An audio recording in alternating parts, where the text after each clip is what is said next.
আপনার স্বামীর একটা কথা শুনে আপনি আকাশ থেকে নেমে পড়ছেন, আকাশ ভেঙে পড়ছে মাথার উপরে।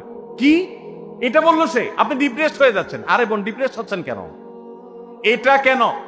আরো শক্ত কথা আপনাকে বলতে পারে, এটা আপনি মাথায় রাখেন। কারণ দিন শেষে তিনি মানুষ, তার ভুল হতে পারে, একটা সময় তিনি তার ভুল বুঝতে পারেন। দাম্পত্য জীবনে যদি স্বামী স্ত্রী উভয়ে যদি ধৈর্যশীল না হয়, সবরকারী না হয়, হুটহাট রিয়াকশন করে ফেলে, কখনো দাম্পত্য জীবনে সুখী হওয়া সম্ভব নয়।